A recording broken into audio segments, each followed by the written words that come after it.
दोस्तों हमारी पृथ्वी में 5 महासागर उपलब्ध हैं। प्रशांत महासागर, अटलांटिक महासागर, आर्कटिक महासागर, दक्षिणी महासागर और हिंद महासागर। तो दोस्तों आज हम बात करने वाले हैं पृथ्वी के दूसरे सबसे बड़े महासागर अटलांटिक महासागर के बारे में। दोस्तों ऐसा माना जाता है कि इसका नाम यूनानी देवता एटलस के नाम पर इसका नाम अटलांटिक महासागर पड़ा और साथ ही इसे अंध महासागर के नाम से भी जाना जाता है।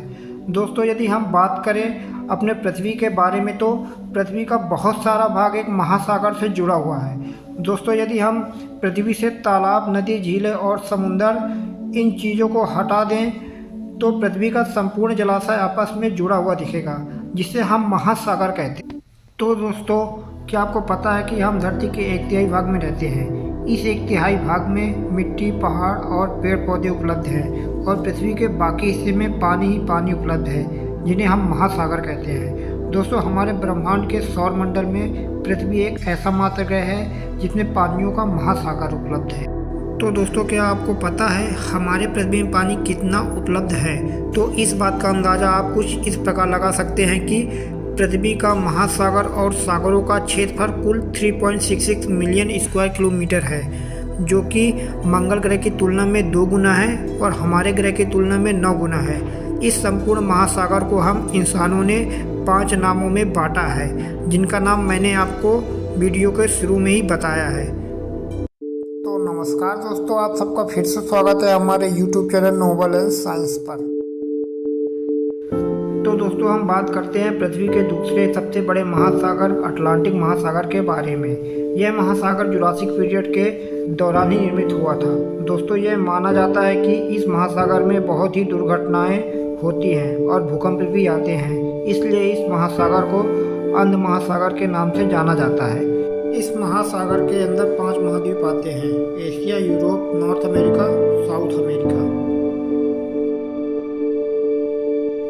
उत्तर में यह आर्कटिक महासागर से मिलता है और दक्षिण में अटलांटिक महासागर से मिलता है। दोस्तों इस महासागर की लंबाई की बात करें तो वेरिंजल डमरू के मध्य से लेकर दक्षिण में कैसलैंड तक 20,496 किलोमीटर है और गहराई की बात करें तो औसत गहराई 3,924 मीटर है और अधिकतम गहराई 8,486 मीटर है। सारे महासागर की तुलना में इस महासागर में सबसे ज़्यादा मछलियों की प्रजाति पाई जाती है, जिसमें डॉल्फिन से लेकर लगभग 20,000 से ज़्यादा एनिमल्स की प्रजाति पाई जाती है, जैसे स्वॉर्डफिश, अटलांटिक कार्प, ट्राउट, सल्फन, ट्रेमो, व्हेल शार्क, सॉनफिश, एडिक, ड्रैगन फिश, व्हेल शार्क इत्यादि और इनसे भी ज़्यादा प्रजाति यहाँ उपलब्ध होती है। यहाँ तक कि दुनिया की सबसे खतरनाक मछली टॉपन भी इस महासागर में पाई जाती है।